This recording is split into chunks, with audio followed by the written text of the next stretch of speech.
नमस्कार दोस्तों, एक समय की बात है। भगवान बुद्ध अपने शिष्यों को उपदेश दे रहे थे। तब उनके किसी शिष्य ने उनसे ये 3 सवाल किए। पहला, कौन किसके भाग्य का खाता है? दूसरा, संसार का सबसे बड़ा बलवान कौन है? तीसरा, जो अपनी बात से मुकर जाता है उसका अंत में क्या अंजाम होता है? गौतम बुद्ध कहते हैं, तुम्हारे ये तीनों ही प्रश्न बहुत ही महत्वपूर्ण है, क्योंकि इन तीनों प्रश्नों के उत्तर हर मनुष्य को जानना जरूरी होता है। इसलिए मैं तुमको ये कहानी सुनाता हूँ। उस कहानी में तुमको तुम्हारे इन तीनों प्रश्नों के जवाब मिल जाएंगे। कृपया तुम कहानी को ध्यान लगाकर सुनना। एक जंगल में एक विशाल बरगद का पेड़ था। उस पेड़ पर एक बाज पक्षी रहता था। उस बरगद से थोड़ी ही दूर पर एक बिल था। उस बिल में एक सर्प रहता था। फिर एक दिन जैसे ही सर्प बिल से बाहर निकलने लगा तो उस सर्प को वह बाज पक्षी देख रहा था। जब सर्प बिल से बाहर निकालने लगा तो उसी समय बाज सर्प पर झपटा, परंतु सर्प अपने बिल से अधिक बाहर नहीं निकला था, इसलिए वह वापस बिल में चला गया। फिर थोड़ी देर बाद सर्प ने अपना मुंह बिल से बाहर निकाला और देखने लगा कि बाज पक्षी यहीं पर है या कहीं पर चला गया। फिर वह बाज पक्षी दोबारा उस सर्प पर झपटा, परंतु वह फिर से वापस अपने बिल के अंदर छुप गया। जैसे ही सर्प अपने बिल से बाहर निकलने का प्रयास करता तो बाज उस पर हमला करता और उसे उठाकर ले जाने की कोशिश करता। बाज मन में सोच रहा था कि जब भी तू बाहर निकलेगा तो मैं तुझे अपना भोजन बना लूंगा। और सर्प उस बाज के डर से बिल में छुपा रहता है। जब सर्प को उस बिल में रहते हुए काफी समय हो जाता है तो सर्प मन में विचार करने लगता है कि यदि राजा विक्रम कहीं से आ जाए तो वह दूसरों के कष्टों का हरण करते हैं और राजा विक्रम ही ऐसे हैं जो मुझे इस बात से बचा सकते हैं। तो राजा विक्रम को याद करता हुआ सर्प उस बिल में छुपा रहता है और जो भी उस मार्ग से निकल कर जाता तो उसे सर्प कहता कि भाई, कोई मेरी बात राजा विक्रम तक पहुंचा दो या मुझे राजा विक्रम से मिला दो तो मैं उसका जीवन भर एहसानमंद रहूंगा। फिर एक दिन राजा विक्रम जो दूसरों के दुखों को दूर करते थे वह जंगल में जा रहे थे और उसी मार्ग से निकलकर जा रहे थे। तभी सर्प को पता चला कि रास्ते से कोई जा रहा हो तो वह सर्प बिल के अंदर से ही कहने लगा, भाई कोई मुझे राजा विक्रम से मिला दे तो मैं उसका जीवन भर एहसानमंद रहूंगा। ये बात जब राजा विक्रम ने सुनी तो राजा विक्रम कहने लगा, क्यों भाई, आपको राजा विक्रम से क्या काम है? तो सर्प कहने लगा, देखो भाई, राजा विक्रम दूसरों के दुखों का हरण करते हैं और मैं बहुत दिनों से इसी बिल में पड़ा हुआ हूँ। मैं बहुत दुखी हूँ। यदि मैं इस बिल से बाहर निकलता हूँ तो इस वृक्ष पर एक बाज पक्षी का निवास है। वह बाज मुझ पर उसी समय हमला करता है, इसलिए मैं इस बिल से बाहर नहीं निकलता हूँ और ना ही मुझे कुछ खाने को मिलता है। मैं ऐसे ही इस बिल में पड़ा हुआ हूँ, ऐसे ही अपना जीवन व्यतीत कर रहा हूँ। राजा विक्रम कहने लगे कि हे सर्प, राज में ही राजा विक्रम हूँ, बताओ तुम्हारे कष्ट का निवारण कैसे करूँ? तो सर्प कहने लगा, हे महाराज, जैसा आपको उचित लगे ऐसा ही कीजिए, लेकिन मेरा इस बात से पीछा छुड़ा दीजिए, नहीं तो यह एक दिन मुझे मार डालेगा। राजा विक्रम कहने लगे, हे सर महाराज, तुम कहो तो मैं तुम्हें इस वन में कहीं दूर छोड़ दूं। सर्प कहने लगा, महाराज, जब आप मुझे दूर छोड़ने जाओगे तो ये बाज हमें देख लेगा और यह वहीं पर जाकर फिर से बैठ जाएगा और मौका मिलते ही यह मुझे मार डालेगा। राजन, आप मुझे कुछ समय के लिए आपके अंदर में बिठा लीजिए, आप पेट में बैठने के लिए मुझे स्थान दे दीजिए। जब इस बाज को पता नहीं चलेगा कि सर्प कहाँ गया और मैं तुम्हारे साथ इस वन से बहुत दूर चला जाऊंगा और आगे जाने के बाद मैं तुम्हारे पेट से बाहर आ जाऊंगा। राजा विक्रम कहने लगे, ठीक है सर्प, आज आप मेरे पेट में प्रवेश कर जाए। राजा विक्रम अपना मुंह खोल देते हैं और वह सर्प राजा विक्रम के पेट में प्रवेश कर जाता है और राजा विक्रम के पेट में जाकर के बैठ जाता है। जब राजा विक्रम वन में आगे गए और आगे काफी दूर पहुंचने के बाद उस सर्प से कहने लगे कि हे नागराज, अब आप मेरे पेट से बाहर आ जाए, अब ये सुनसान वन है, इसमें कोई बाज आपको परेशान नहीं करेगा। ये बात सुनकर नागराज कहने लगा कि नहीं महाराज, अब मैं आपके पेट से बाहर निकलने वाला नहीं हूँ। राजा विक्रम ने कहा, क्यों भाई, आपने तो मुझसे ये वादा किया था कि आप मुझे आगे सुनसान वन में छोड़ देना, मैं आपके पेट से बाहर निकल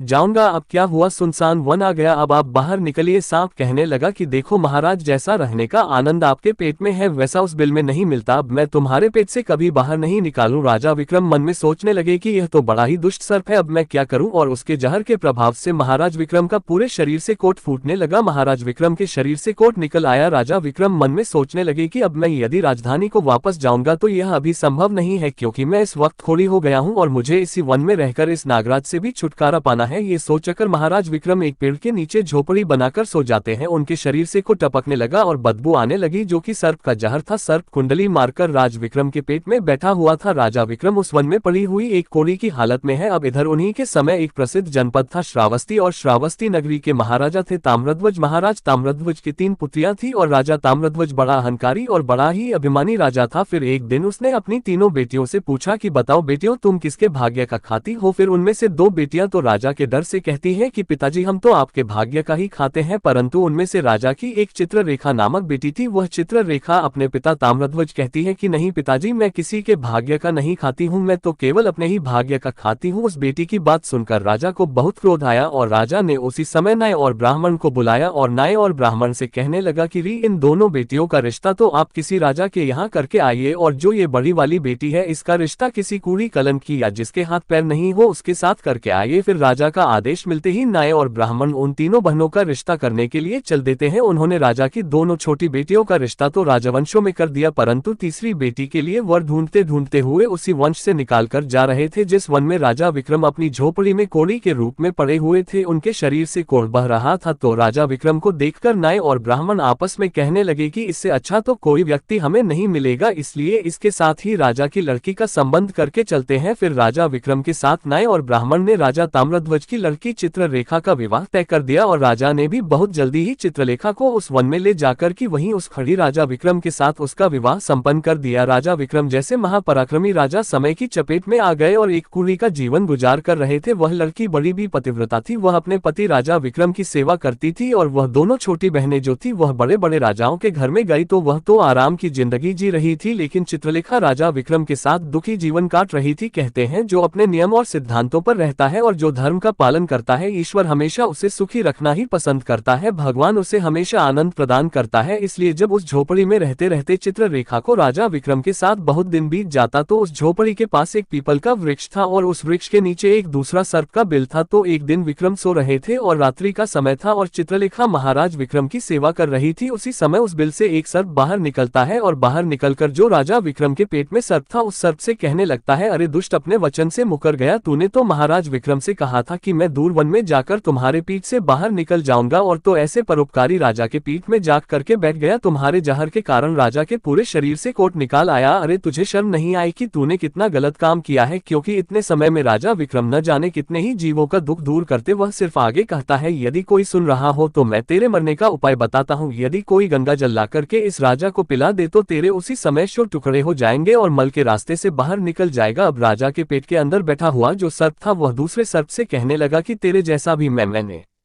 कभी नहीं देखा, धन के खजाने पर कुंडली मार कर बैठा है। यदि यह धन मानव समुदाय के कल्याण के लिए लगाया जाता तो इससे ना जाने कितने मानवों का भला होता। मैं भी तेरे मरने का उपाय बताता हूँ। यदि कोई सुन रहा हो तो कोई पीपा तेल गर्म करके तेरे बिल में डाल दे तो उसी समय तो नष्ट हो जाएगा, और इस बिल वाले स्थान की खुदाई करेगा तो यहाँ पर अपार धन संपत्ति निकलेगी। उस बात को चित्रलेखा बड़े ध्यान से सुन रही थी। चित्रलेखा ने मन में विचार आया, ये राजा विक्रम है और इनके पेट में एक सर्प बैठा हुआ है, इस कारण महाराज के शरीर से कोढ़ निकाल रहा है। तो वह बेचारी चित्ररेखा एक आर्षी के आश्रम पर पहुंचती है और उन आर्षी से अनुरोध करती है कि महात्मा, मुझे एक गिलास गंगाजल की आवश्यकता है। आर्षी ने कहा, बे तुम कौन हो और गंगाजल का क्या करेगी? तो वह चित्ररेखा कहने लगी, हे मुनिवर, मैं राजा ताम्रध्वज की बेटी चित्ररेखा हूँ और मेरे पति के लिए मुझे दवा के रूप में गंगाजल चाहिए। उस आर्षी ने उसे एक गिलास गंगाजल दे दिया। अब चित्ररेखा गंगाजल लेकर जल्दी ही महाराज विक्रम के पास पहुंच गई और पहुंचकर महाराज विक्रम से कहने लगे कि महाराज, ये दवाई है आपके कोढ़ को सही करने के लिए, आप इसे ग्रहण कीजिए। राजा विक्रम उस गंगाजल को पी गए और जैसे ही राजा विक्रम ने उस गंगाजल का पान किया तो उस सर्प के उसी समय 100 टुकड़े हो गए। जो पेट में था वह सर्प नष्ट हो गया। वह धीरे धीरे राजा के शरीर से मल के रास्ते से बाहर निकल आया। अब तो राजा का कोढ़ धीरे धीरे सही होने लगा और कुछ ही दिनों में राजा का कोढ़ बिल्कुल सही हो गया। राजा का पूरा उपचार हो गया, राजा पहले की तरह स्वस्थ हो गए। अब राजा विक्रम से चित्ररेखा कहने लगी, हे महाराज, मैं एक स्त्री हूँ, इस शहर में नहीं जा सकती हूँ, आप शहर में जाए और एक पीपा तेल का लेकर आ जाए। राजा विक्रम कहने लगे कि चित्ररेखा, उस तेल का तुम क्या करोगी? चित्ररेखा ने कहा, महाराज, आप पहले तेल का पीपा लेकर आइए, फिर मैं आपको बताऊंगी। फिर चित्ररेखा की बात सुनकर राजा विक्रम बाजार में जाते हैं और वहां से एक पीपा तेल का लेकर आते हैं। फिर चित्ररेखा वहां आग जलाती है और उस आग पर उस तेल को गर्म करती है और गर्म करके उस सर्प के बिल में खाली कर देती है। जैसे ही उस बिल में वह गर्म तेल डाला गया तो सर्प की मृत्यु हो गई। राजा विक्रम से चित्ररेखा कहने लगी कि महाराज, स्थान को खोद दीजिए। फिर राजा विक्रम ने जब उस स्थान की खुदाई की तो वहां से अपार धन संपत्ति निकाली। चित्ररेखा कहने लगी, महाराज देखिए, मैं जानती हूँ कि आप जय नरेश राजा विक्रम है, परंतु मेरे पिता ने मेरा अपमान किया है और मुझे एक कोढ़ाई को दिया था, परंतु मैं मेरे भाग्य का खाती हूँ, इसलिए इसी स्थान पर मेरे पिता का जो महल है उससे अच्छा महल बनना चाहिए। राजा विक्रम कहने लगी, चित्ररेखा तुम कैसी बातें कर रही हो, हम नरेश हैं, भला यहाँ पर महल क्यों बनाएंगे, आप उज्जैन नगरी को चलिए। परंतु राजा विक्रम के कहने पर भी चित्ररेखा नहीं मानी। फिर राजा विक्रम ने उस वन में एक शानदार महल का निर्माण करवाया। इस संसार में सबसे बलवान समय होता है और कोई बलवान नहीं होता है। जिसका समय अच्छा होता है वह आगे बढ़ता रहता है और जिसका समय खराब हो जाता है, जिसका समय विपरीत होता है, वह पतन की ओर अग्रसर हो जाता है। राजा ताम्रध्वज पर एक दूसरा राजा आक्रमण कर देता है और उस आक्रमण में ताम्रध्वज पराजित हो जाता है और राज अपने परिवार हित प्राण बचाने के लिए उसी वन में पहुंच जाता है। जब वन में राजा भूखा प्यासा भटक रहा था, फटे हुए वस्त्र और भूख से पीड़ित और प्यास से राजा का गला सूखा जा रहा था, तो राजा घूमते घूमते उस चित्ररेखा और राजा विक्रम के महल के नजदीक से गुजरता है। तो चित्ररेखा अपने पिताजी को पहचान जाती है। चित्ररेखा ने अपने एक सेवक को भेजा और सेवक भेजकर महाराज ताम्रध्वज, जो कि एक फटी हुई हाल में थे, उनके पास वस्त्र नहीं थे, उन्हें बुलवाया। ताम्रध्वज ने सोचा कि यह ना जाने कौन है और हमें क्यों बुला रही है। जब राजा ताम्रध्वज उस लड़की के पास पहुंचे तो लड़की को पहचान लिया। चित्ररेखा ताम्रध्वज से कहने लगी कि पिताजी, मैं वही चित्ररेखा हूं और मैं आपसे ये कहती थी कि मैं मेरे भाग्य का खाती हूँ। देखिए, मैं मेरे ही भाग्य का खाती हूँ, आपके भाग्य का नहीं खाती हूँ। आपने ने मुझे एक कुड़ी को दिया था, परंतु मेरे भाग्य में तो एक सम्राट लिखा था। देखिए पिताजी, मैं उज्जैन नरेश राजा विक्रम की पत्नी हूँ। राजा ताम्रध्वज मन में विचार करता है और अपनी उस लड़की से अपने अपराध के लिए